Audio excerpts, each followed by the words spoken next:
Welcome to the Gay Buddhist Forum, where teachers from all schools of Buddhism offer their perspectives on the Dharma and its application in modern times, especially for LGBTQI audiences. These talks are offered freely to the world and made possible by appreciative listeners.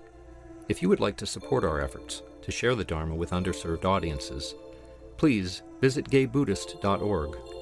There you can donate, find a list of upcoming speakers, or enjoy many hundreds of these recorded talks dating back to 1996.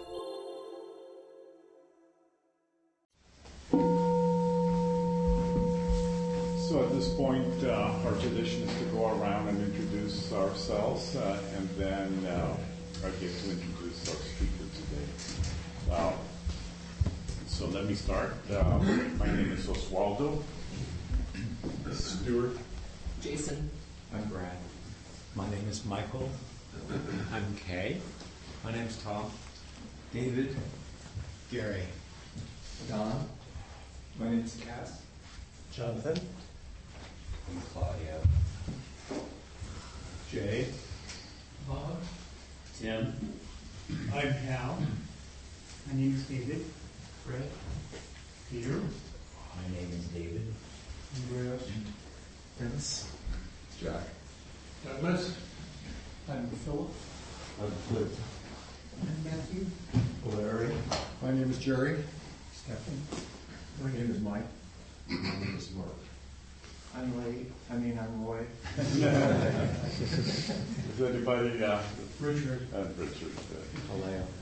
Okay, so the speaker we had scheduled for today unfortunately had some problem with her foot that prevented her from driving all the way from the mountains to here, had her sunburn. So we're grateful to have not just a replacement, but somebody who has spoken here many times before, Prasadachitta. Prasadachitta is an ordained member of the Triratna Buddhist Community, which is the one that occupies, that owns this building. He teaches meditation, yoga, and Buddhism at the San Francisco Buddhist Center. His practice and teaching grows out of a valuing of friendship and community. He's interested in the Buddhist theories of poetic expression and communicates links between lofty ideals and our ordinary life. He's also a photographer and an aspiring filmmaker. So, welcome, Prasadachitta. That's old. I actually now am a filmmaker.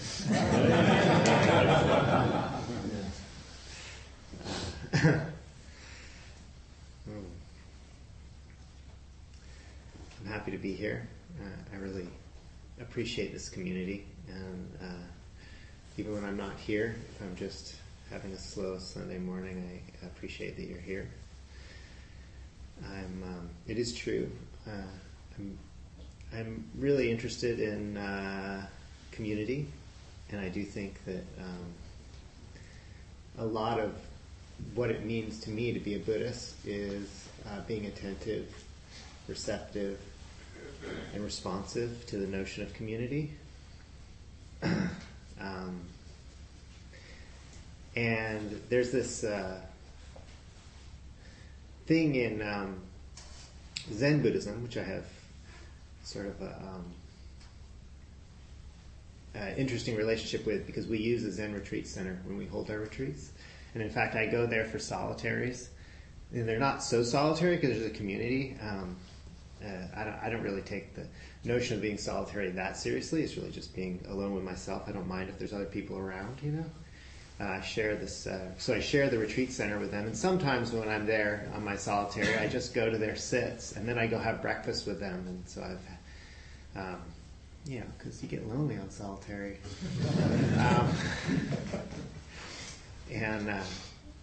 So I've learned a bit about, they have this language that talks a lot about ancestors, and I don't totally understand it, but they read out the names of their ancestors,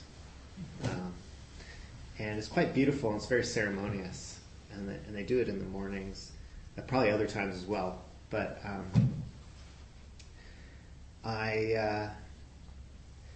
I've come to appreciate that the common ancestor, one of the common ancestors, is the Buddha. So we have this common ancestor, the historical figure of the Buddha.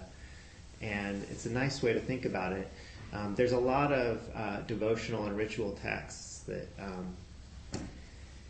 use language like once one comes in contact with the Dharma and becomes devoted to it, it's like I don't want to use the term reborn, but it's like being a member of a new family, like that even though you appreciate, your own progeny and your own raising, but there's it's poetically speaking as if you now have a new family. You now have inherited new, in a sense, new visions, new ideals, new ways of thinking of yourself, and you're devoted to that in a similar way that you might be devoted to family.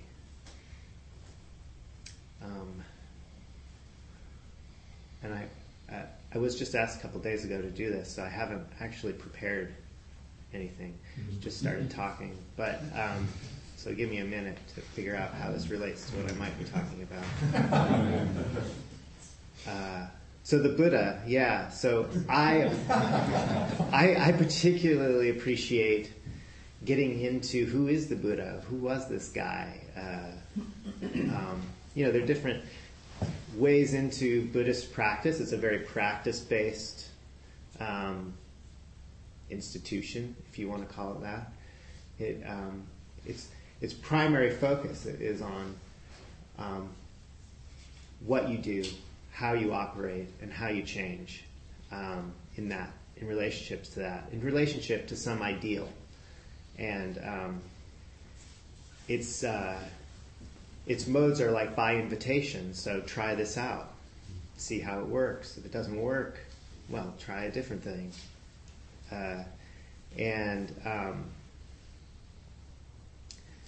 And yet, we do have these ideals. We have these visions, these stories, these thousands of years of tradition, which tell the story and retell it.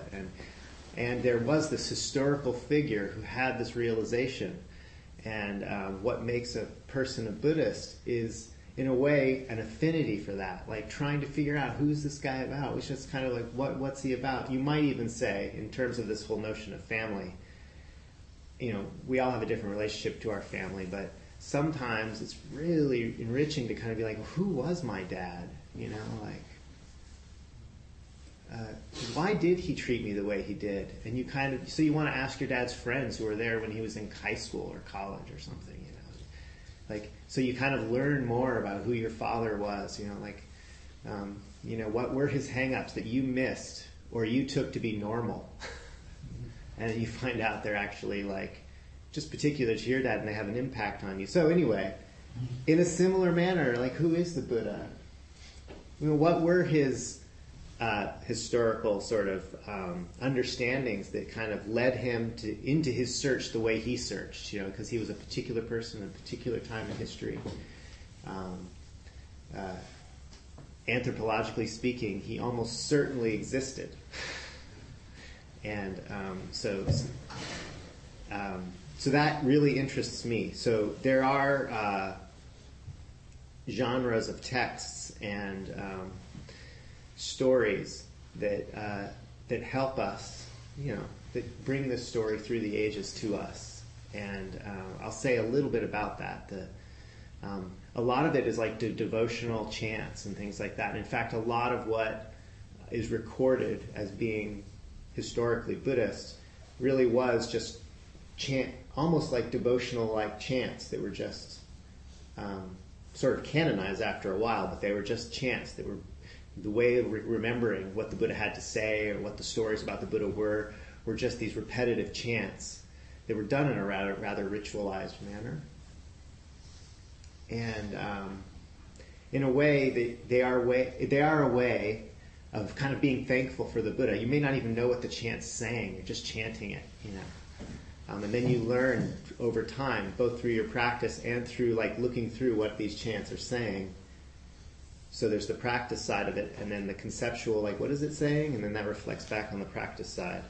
So I'm going to do one of these chants that is important to me and is central to this community.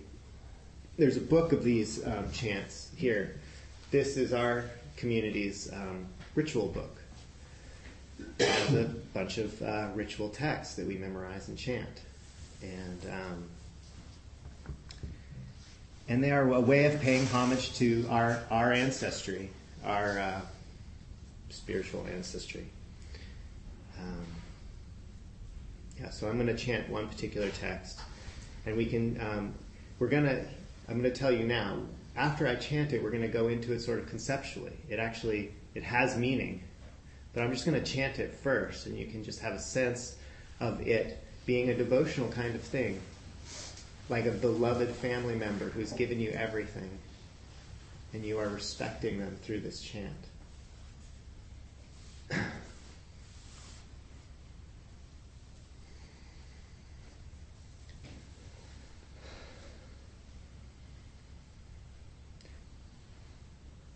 Namo tassa bhagavato arahato samma sambuddhassa. Namo tassa bhagavato arahato samma sambuddhassa. Namo tassa bhagavato arahato samma sambuddhassa. Iti piso bhagava araham sama sambuddho vijja charana sampano sugato lokavidu anuttaro purisadhamma sarati sata deva manusanam buddho bhagavati Buddham jivata pariyantam saranam gacchami yecha buddha atitacha yecha buddha anagata pachupanna chaye buddha aham vandami sabada nati me saranananyam buddho me saranam varam etena sachavachena hotu me jaya mangalam svagato bhagavata dhammo sanditiko akaliko ehipasiko opanayiko pachatam veditabo venuhiti Dhammam jivata pariyantam saranam gacchami yecha dhamma atitacha yecha dhamma anagata pachupanna chaye dhamma aham vandami sabada Nati me saranananyam, dhammo me saranam varam, etena sachavachena, hotu me jaya mangalam.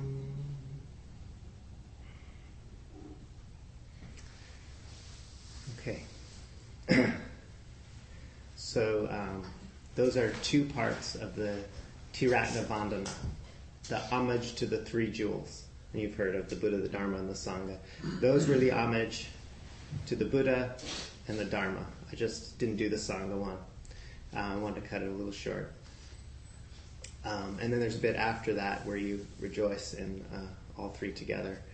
But what I want to talk about is the Dhamma Vandana. I've said a little bit about the Buddha.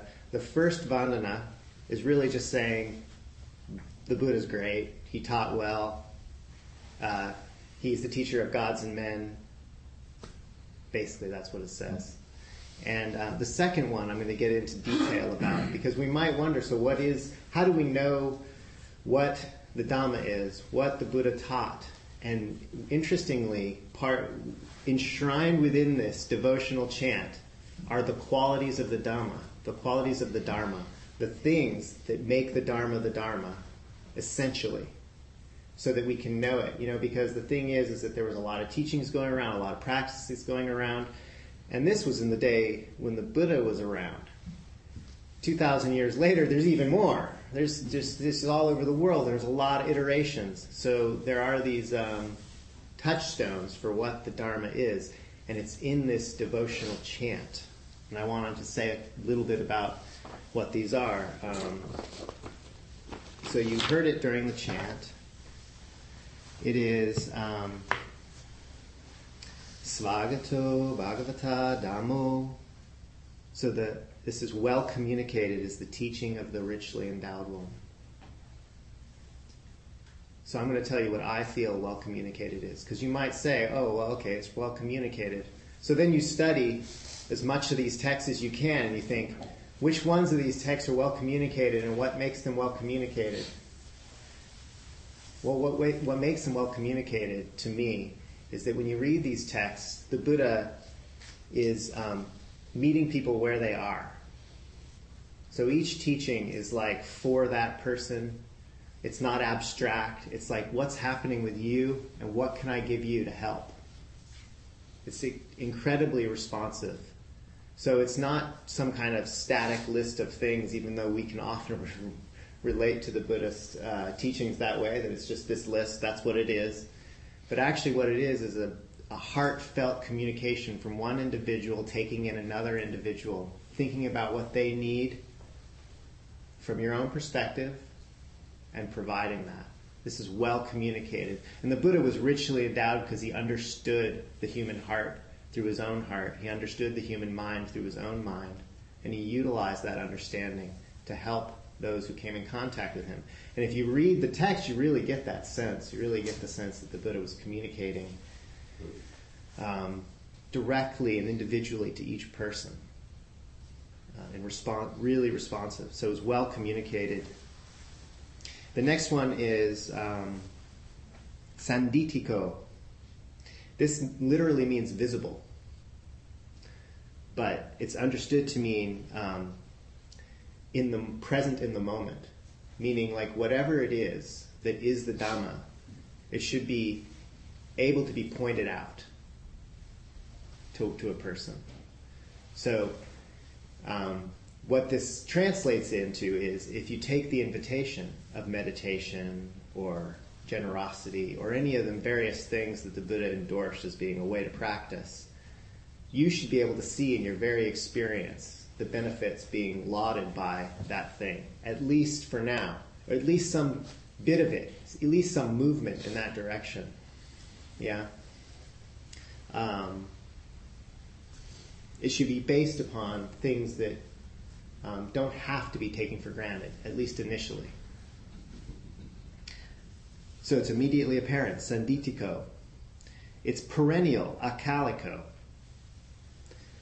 This means always relevant, timeless. So similar to the first one. It means that whatever the Buddha is trying to point to through his communication is something that's always valuable, always relevant.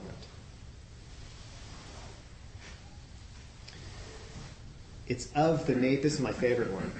It's of the nature of a personal invitation, ehipasiko. So I studied with a Sanskrit scholar who originally was involved in kind of the, I would say he's an ancestor of ours. He originally was involved with the beginnings of the group that became this center, and he taught Sanskrit at Stanford. And then he went to Montana where he's taught, I think it was Montana State University. Anyway, so there's now a center in Montana related to us as well. But he taught me about this word. He was really into it, and he kind of passed his affinity for this term, ehipasiko. And he said it like this. It kind of, the semantics of the word, I guess, the way the word is used, it kind of means it's a come and see thing. Because ehi is like, come along.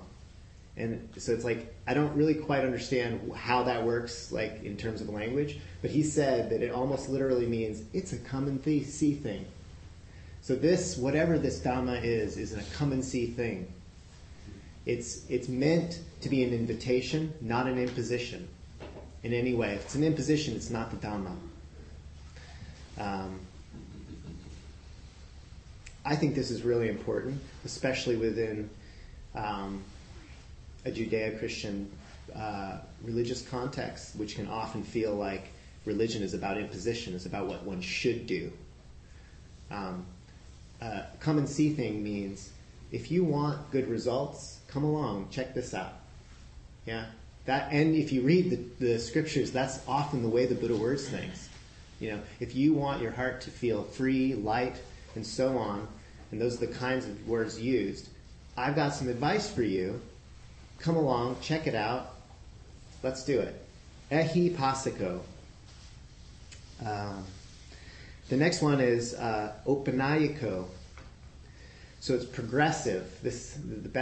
Opanayiko, I think, literally means leading onward. And this means that it leads towards an ideal, towards something that we naturally have affinity for.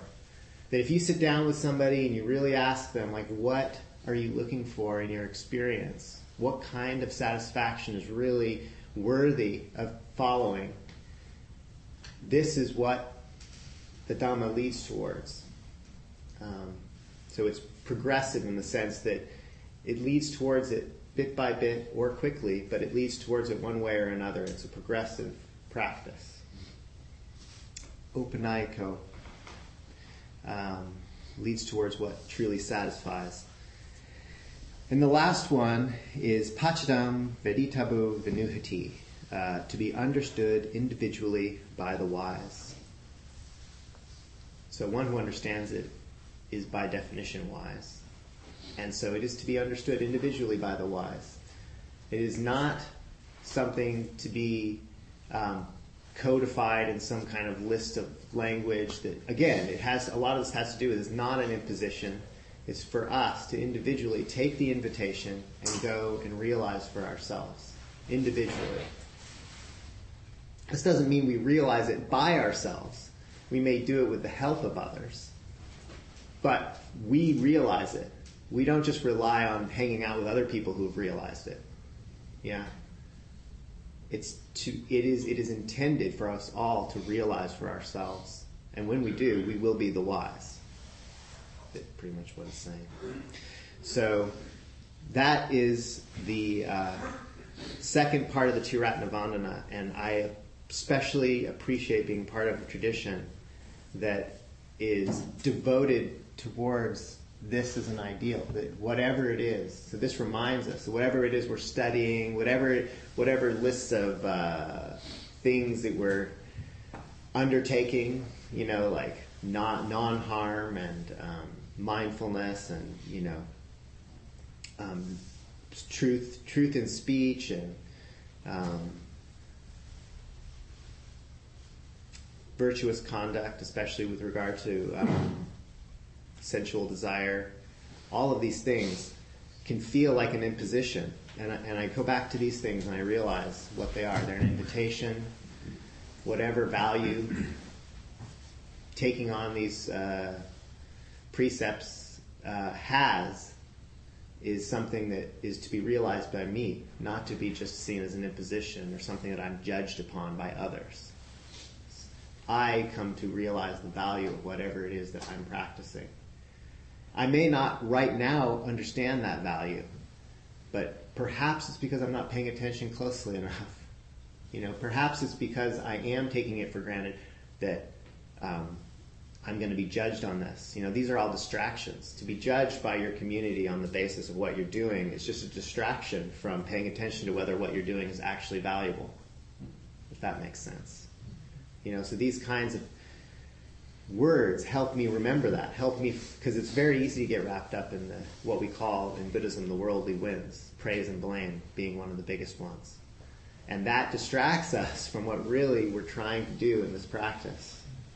And it's so incredible to me that these are enshrined within something we devote ourselves to, these chants. Yeah. So, what is how long, when do I stop speaking? Anytime you want to, one of the things that might be helpful at some point is we will open it up to questions. That's what I want to do. So yeah, we usually end at about 11:45. Is that right? Well, until noon. We go until noon. We do go until noon. That's when we hang out. The end with the announcement. So, okay, good. Yeah, most of the time. because I have a few things that I can go over, but I kind of feel like this is a big enough thing. The next thing that, and you know, I'm going to be here in January, because what I would like to do is, you know, go into some of the stories about the Buddha and the records of what he had to say, and kind of go into them in a way that try to get into who the Buddha was and where he was coming from. And one of the things that I want to say about that is that throughout some of the most ancient Buddhist texts, there are these stories about how the Buddha was regularly not recognized, that he looked just like any of his disciples. And this happened really regularly, that he would be sitting there in somebody's barn because he hung out, you know, he was a wanderer. He just hung out in people's sheds, right? He said, "Oh, can I stay in your shed for the night?" And I mean, literally, he would stay in the shed, place where they kept the straw dry. And he'd be in there, and some other monk, because it was standard practice for wandering spiritual seekers to stay in people's sheds. So another monk would come in, and he'd be in the shed, and he would have no idea that this was his teacher. Because, you know, at the time, the Buddhist teaching was famous, and he couldn't have contact with all his disciples. So they would have this conversation about the Dhamma, what was real, what was valuable, what was a good practice. And eventually, the one who was not the Buddha would be like, just come to realize that he was actually talking to the Buddha, that this was so good, this stuff was so good and so clear, that he would say, he would get all apologetic, you know. He'd be like, he would bow and he'd just be like, "Oh, I'm so sorry, I didn't realize you are the Buddha." And this is actually a common thing that that throughout the scriptures that was important to convey. And whether or not, remember, this is literature, so whether or not that actually happened, or maybe the people who recorded this stuff, who recorded these stories, thought it was important to because he knew that maybe they knew. I just think this. Maybe they knew that later generations would put the Buddha up on a pedestal and make him sort of bigger than life. And that actually did happen. So you have this literature, some of which says the Buddha had longer arms and like a protrusion on his head and all these things that made him sort of just a superhuman, you know, that he was just a bit bigger than everybody else. But then there are these other texts that show that that's clearly not the case. Clearly he just looked like anybody else. So it's a human tendency to take somebody who's really inspiring and make him more than he was. But he was just a man who wandered around in dirty old rags, helping people out. So in January, when I come back, I want to go through some of the texts, some of the interchanges that he had with people. But I'll stop there, and perhaps we can discuss. And if you'd like, I can read back the list of the qualities of the Dharma, or the Dhamma, if you want. They are well communicated. Svagato Bhagavata Dhammo. So they're well communicated by the richly endowed one. They are the quality of being immediately apparent. Sandhiko, visible in the present. Perennial, so that's akalico, always relevant, timeless. Literally timeless, because calico means time and is without. Of the nature of a personal invitation, ehipasiko. Progressive, opinayako, leading onward towards the ideal. To be understood individually by the wise. Pachadam veditabo vinuhiti. So if anybody has any thoughts they want to share or questions about those words that perhaps I can answer, but maybe not. For clarification, this is Pali, correct? These are Pali, that's right. Yeah. And I actually found some texts from Access to Insight where you actually see these, but the only place I found them in this list is this devotional chant called the Triratna Bandhana. It wouldn't be so much a sutta as a devotional chant about the Dhamma. Yeah. Prasadachitta, I'm curious about how your community San Francisco Buddhist Center, or their ancestors, so to speak. Yeah.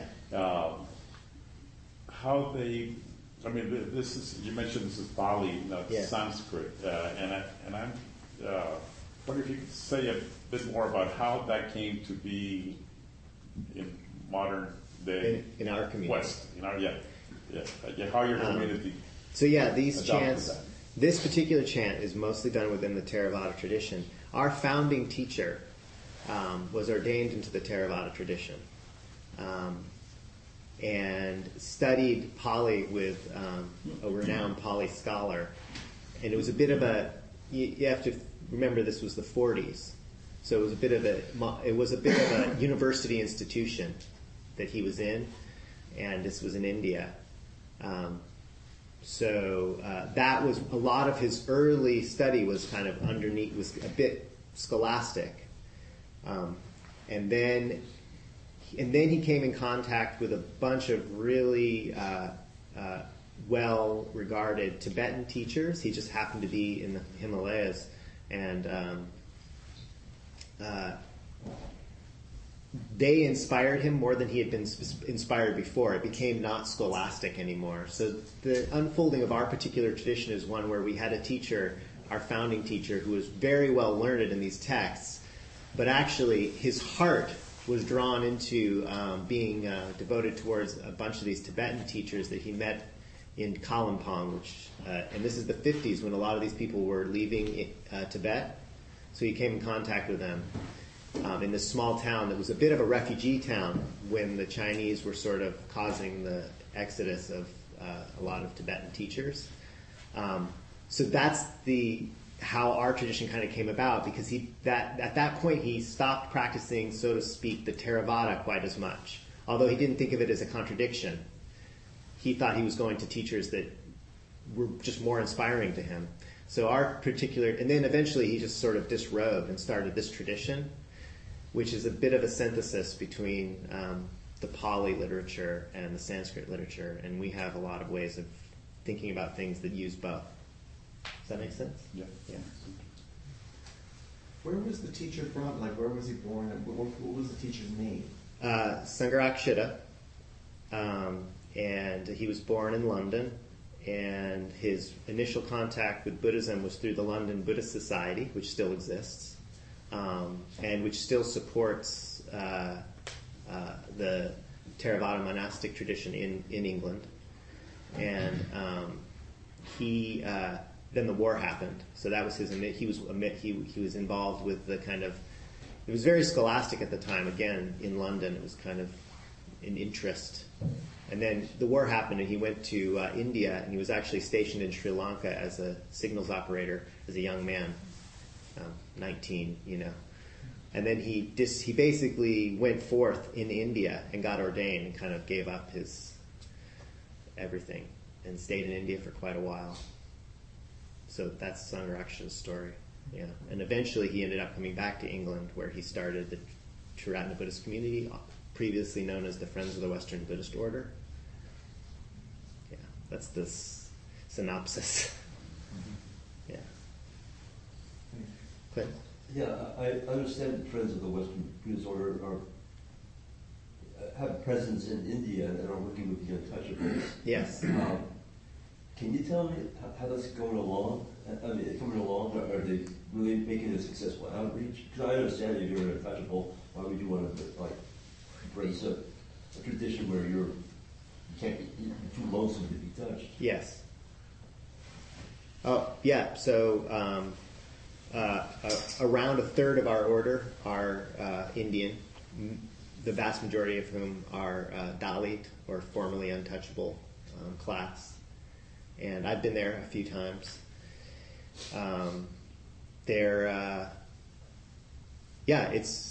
It's expanding. It's a population of 300 million people who are some of the most culturally oppressed people in the world. I'm not sure if that answers. 300 million people overall in India? Or? In India are in this class. Oh, wow, 300 million just in that class alone? Yeah. How does it work? I mean, can you not get certain jobs or not in contact with other people because you're this caste? Or, It's complicated because actually the designation to designate somebody as being untouchable is illegal under the Constitution. Remember, the Indian Constitution is written by Ambedkar, who was a great man who basically was the leader of this class of people. He basically made a deal with Gandhi. Gandhi had to have his support in order to get independence, and so he was a scholar. He was a legal scholar, educated at Columbia and various other places. Highly educated, very smart man, and he wrote the Indian Constitution. So a lot of the Indian Constitution has protections written into it that aren't necessary. Still to this day, they've got this incredibly good protection that doesn't filter down. If you know what I mean, to the smaller areas and to the, India has a lot of things that are like, this is the way it's supposed to be, but then there's just how it is. Yeah. And I can't say much about how it is. And I can't even really say that much about how it's supposed to be other than what I just did. Yeah, I was wondering, the words that you were singing were in Sanskrit, right? No, those were Pali. Pardon? Pali. Pali, okay.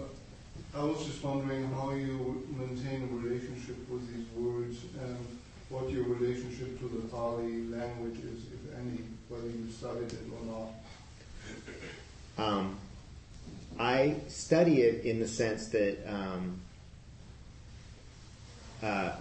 I'm not college educated or anything, but I'm constantly studying it. And I think it's very important for me and for Buddhists in general to have a flowering relationship with Pali and Sanskrit, which means that you are doing two things. One, you're trying to find the meaning of the words in your own experience all the time. And to do that, you're using the English translations. And then you're coming to a different understanding of what those translations mean than you first thought what it meant. Two, you're listening to people who have the scholastic knowledge and research to shed more light on the circumstances that the words arise in, so that you can kind of have a better understanding of why the word was used, in what other context the word was used in. And a person I read regularly, Bhikkhu Analio, is a scholar. I highly recommend his books. We have a few of them for sale here. And what he does is not only study the ancient Pali, but he also studies all the contexts within which the texts were translated into Chinese and Japanese and mostly Chinese. So to get a sense of because they had very astute Chinese scholars translating, so they probably had some insight that we don't have. So what were they translating these words as, and that kind of thing. So there's amazing scholastic stuff available for getting a better sense of what the words mean. And I do think that's quite important. Yeah. Also what gets maybe lost in translation or transformed in translation. Yes. And so I think it's probably not a good idea to settle on what something means, but more keep studying, keep reading different contexts and get it, because often there's not even a single word. And the amazing thing is the way the Buddha taught, there's a lot of instances where the Buddha gives a whole list of ways to understand things. So he gives synonyms, like a thesaurus for something, and those are my favorite teachings. Yeah. So, Prasadachitta, I'm curious about something historical, which maybe you can shed some light on. So you talked about how Gandhi had this alliance with the untouchables in order to yes. Gain liberation from the rule of the British. Yes. But I don't see that mentioned in any of the popular renditions or biographies or movies or things about his life. Were these the people that volunteered to line up in civil disobedience and be beaten down with sticks for trying to harvest salt or I doubt it. Collect water? I doubt it. I don't actually know, but I highly doubt it, and that's because we're talking about people who are afraid to go outside often. We're talking about people who are so downtrodden, so in a position of not being able to put their head up, that they would not have been the ones standing up against English rule. Not even be seen in public. Yeah, not even be seen in public. You weren't allowed to touch their shadow. They would be on the edge of town, just barely eking out a living.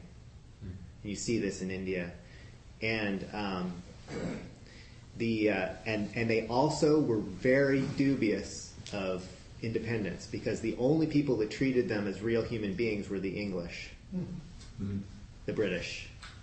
So, for example, the reason Ambedkar was able to go to school was because his father worked for a British colonel. The only reason. Otherwise, he would have never been able to go to school. So that all of the educated Dalit community basically got their head up because of British rule. And they were really concerned. This is why the Gandhi had to make a deal, because they were really concerned about losing that, because they didn't want independence. So Gandhi made a deal, and that's why Ambedkar got to write the Indian Institute Constitution, if you see what I mean. Yeah. Thank you. Do you know anything about the conversion of Hindus to Buddhism? It's my understanding that the concept of untouchables is part of the Hindu perspective, and that if you're a Hindu untouchable and you convert to being Buddhist, well, you're not untouchable anymore. You're a Buddhist, and that faith doesn't have the same tradition. Do you know anything about that?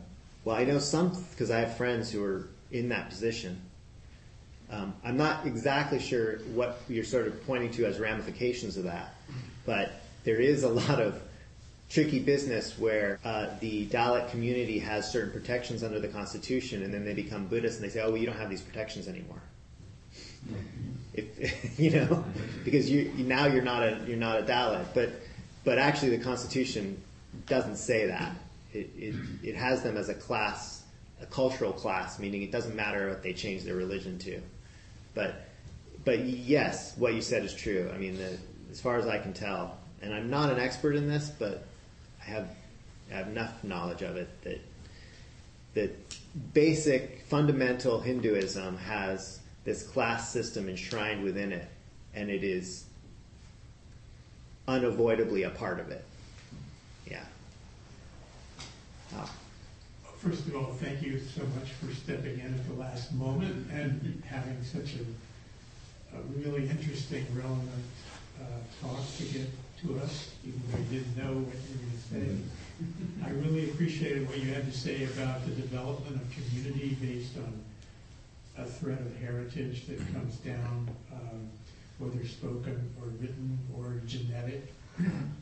And it particularly appeals to me the idea of finding a new family in the new community you join, because I think that's very much the story of gay people in this culture, and having lived through the past decades in which gay people have found community, not always with totally positive benefits, but it is an aspect of creating a family beyond what your genetic heritage is.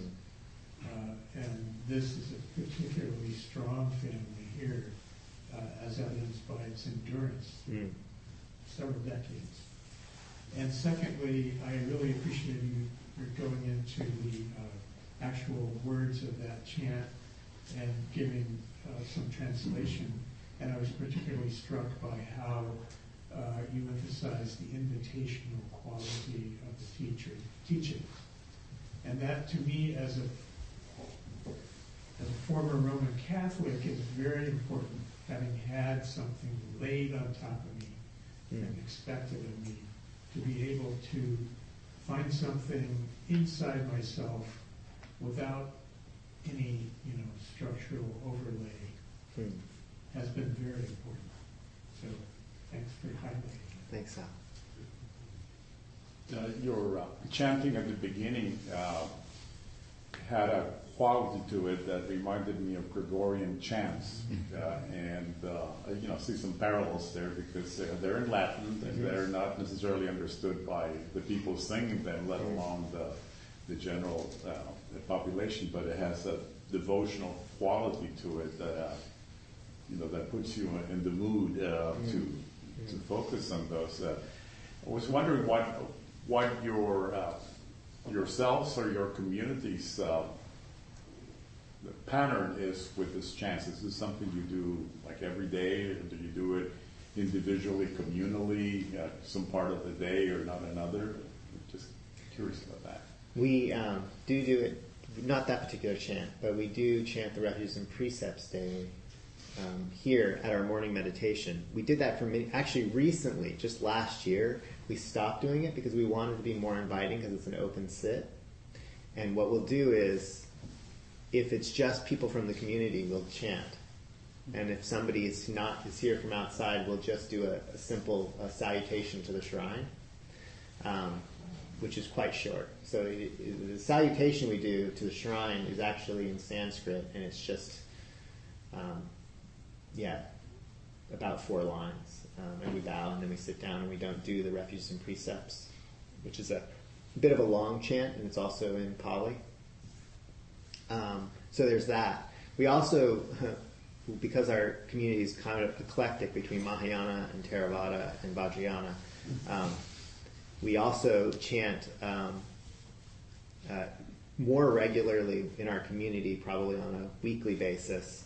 We'll get together and chant mantras, which literal translation is pretty difficult to do. They're seed syllables that invoke, at best, very pure emotion, you might say. So we kind of understand that it means compassion, and that end of story, and then we just chant it, So that's pretty regular. This particular chant we do a lot on retreats in the morning. Yeah. Gary. Thank you, Prasadachitta, for coming today. So I'm interested what your film was about. I worked as director of photography. So it's not my film. I did not direct or produce it. Oh, not yet. Okay. No. But it's a 20-minute short that was basically an infomercial for UCSF that was just recently on NBC. Really a beautiful story about a woman who had this surgery. She had epilepsy, and she was able to have this surgery that stopped her epileptic seizures, which were quite awful. That's yeah. Thank you for chanting with us. You used the word devotional chant, Yes. and I'm not sure I've heard the word devotional in this room before. So talk a bit about that. Okay. I appreciate that, and this is what I want to express about devotional chanting, which is that, as Oswaldo said, it's like when I first started learning these chants, I didn't really know, and I hardly knew any of the words. I kind of heard some of them, like, oh, I know Buddho and Dhamma, and I could hear it. But it was presented to me in a context where it was just generically appreciative for me to learn this whole slew of things and be able to chant it and be able to abide in it with this tune that's very heartfelt. And that, to me, in relationship to learning what the words actually mean, was important. So I didn't learn what the words meant first. What I did was make my heart open and appreciative, because what that meant was I was appreciative of real things. I am very appreciative of my community. I'm very appreciative of the really attentive, loving meditation teaching I've had over the past 15 years. And that has come from many people. And for me to be appreciative of that over time and then go and be like, learning what these mean after the fact means that, it's so affirming, because I'm like, in a way the experience came first. And then I read these things and I realize this is true. This is what I meant, and I didn't even know it. If that makes sense. And there's something really beautiful about that. Yeah. So it's not that the devotion was without understanding. I was just saying the words because I knew what I was appreciative for. And then later on I found out that the words were what I was appreciative for. Come and see. come and see. Yeah.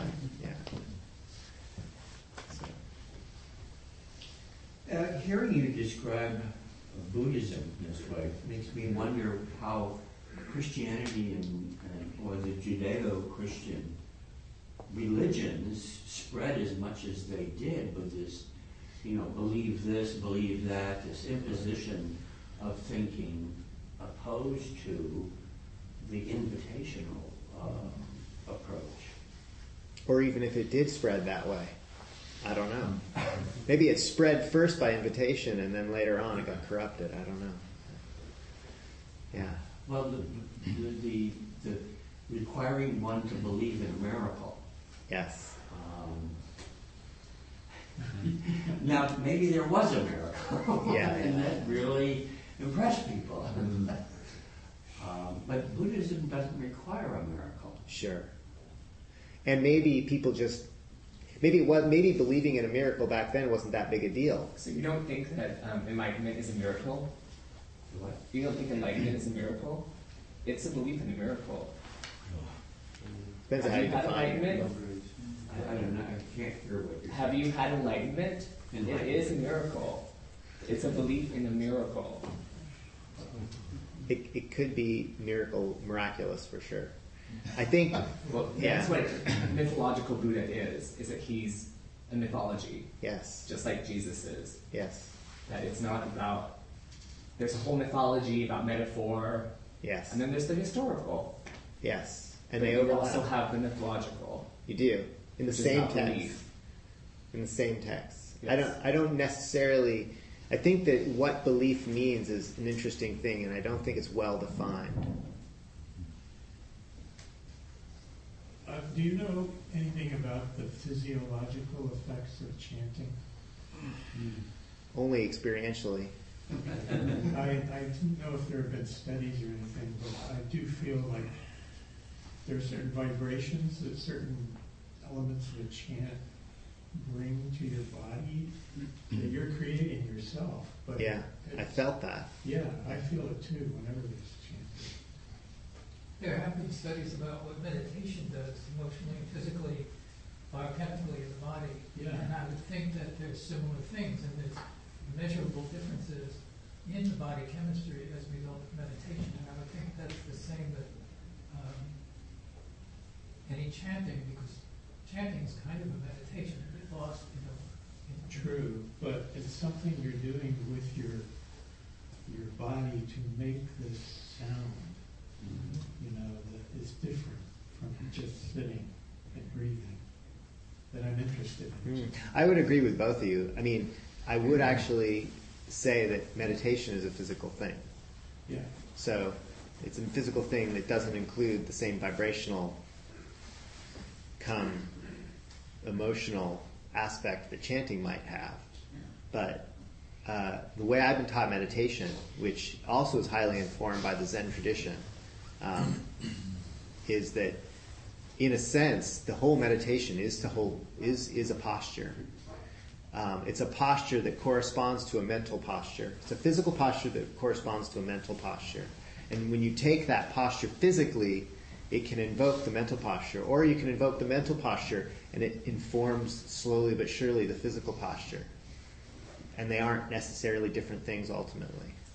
And it's similar with chanting. You're taking the chant means something, but it may not actually happen for you, especially communally.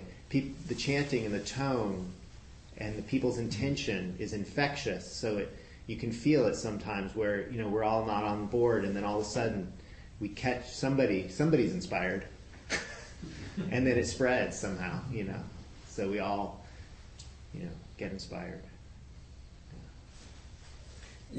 Just in conjunction with this, I'm reminded of a group of men that I used to sing with over on the East Bay, and it was a group of men, most of whom don't sing, many of whom can't carry a tune, and yet when they begin to sing together and they're led by a very thoughtful, devotionally intentioned and energetic man, harmony begins to form that defies belief when you Yes. consider the individual quality of the people that are singing. Yeah, So, absolutely.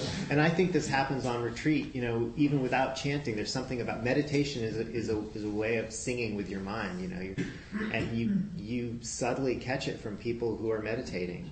You just feel their settledness, and then you become settled. And I think it's akin to that. I think not just even by metaphor, almost the same thing without vibration or without audio. So I think it's funny that last week when Jennifer Barazon was here, she said, she quoted somebody and said, singing harmony is basically just any note that your neighbor's not singing. But still informed by your neighbor, of course, which is amazing, yeah. Well, Jack.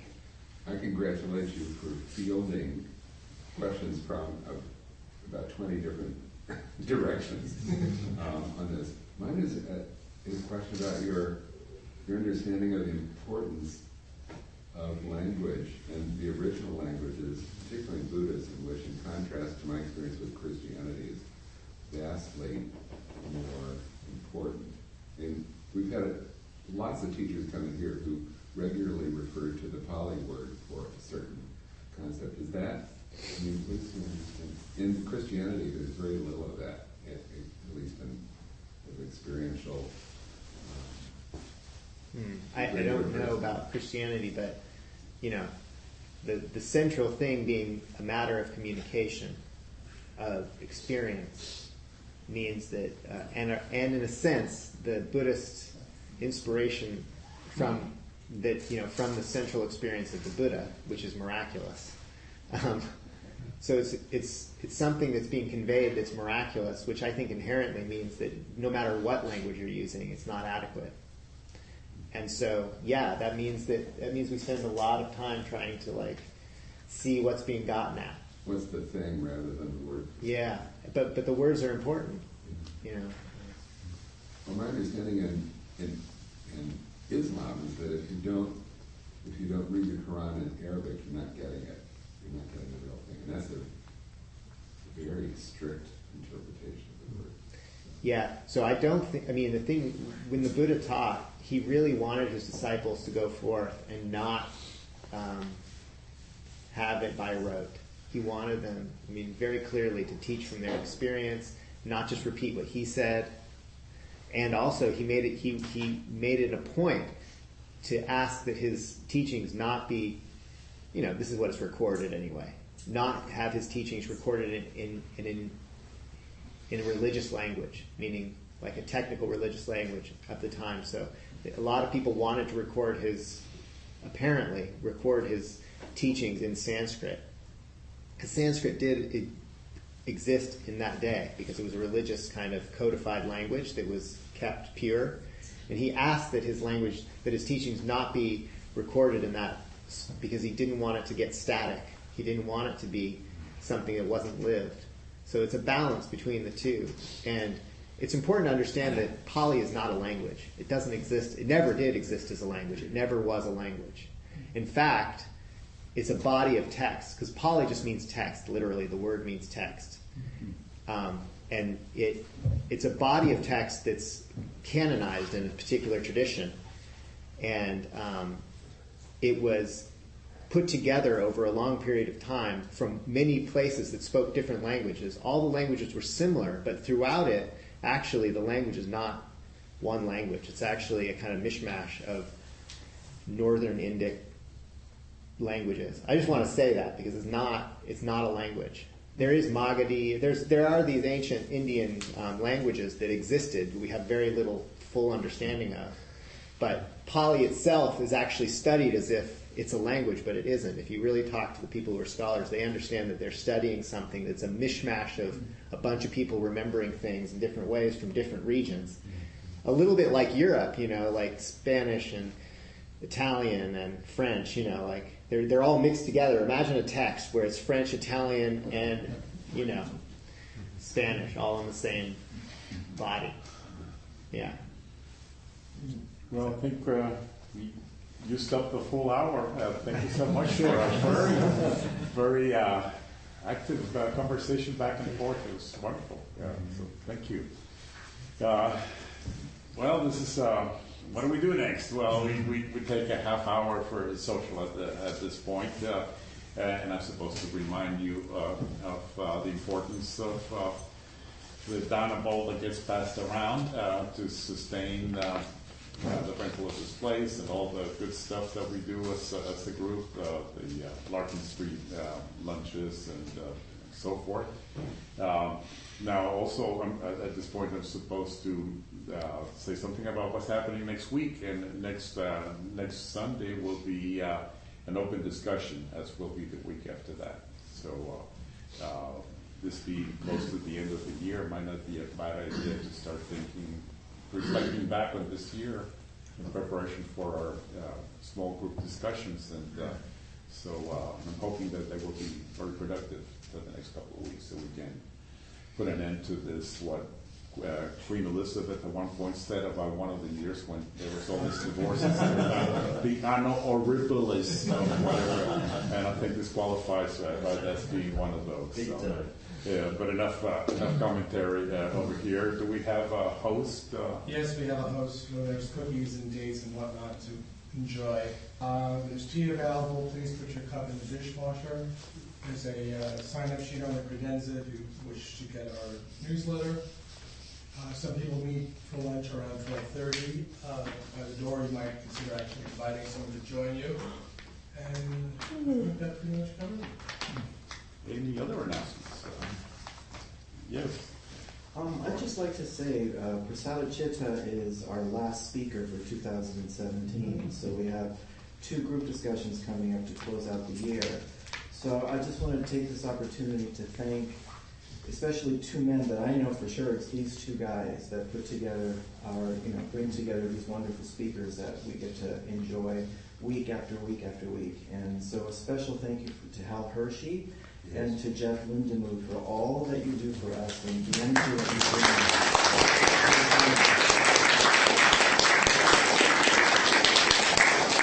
And also a special shout out to the members who also will approach these wonderful men and say, hey, I think I've heard of somebody, or there's someone here with us. So it can also be a little bit of a network too. But those 2 men, they're awesome. Thank you. I will say, one of the why I love coming here is because I know that I'm going to be exposed to a breadth of really wonderful speakers. Yeah. 2 things. This afternoon, the Golden Gate Men's Course is performing at 3 and at 7 at St. Mark's. Was it Lutheran Church? Yeah. Right across from Mission Dolores. I went last year. I'm going this year. They're amazing voices. It's their holiday concert, so it'll bring you to tears at points. So it's wonderful. And then secondly, when you store your chairs folded up in the corner, just for today, would you please orient them legs up, upside down? I'm going to replace the feet that have worn through so that they don't scratch the nice wooden floors in here. Thank you. That's a good service to the community for sure. Good. Okay, so let's do the dedication of merit.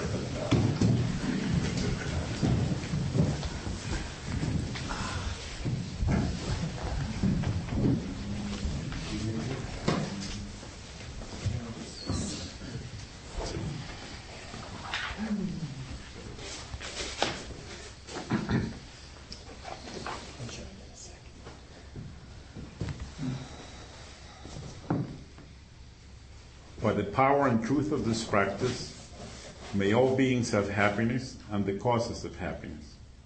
May all be free from sorrow and the causes of sorrow. May all never be separated from the sacred happiness which is without sorrow.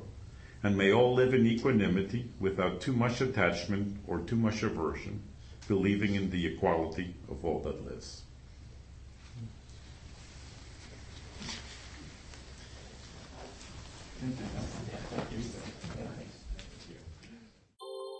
Thank you for listening to the Gay Buddhist Forum. If you would like to hear several new talks per month and be notified of upcoming speakers so you can participate live, please subscribe to this podcast, like us on Facebook, and join our mailing list by visiting gaybuddhist.org.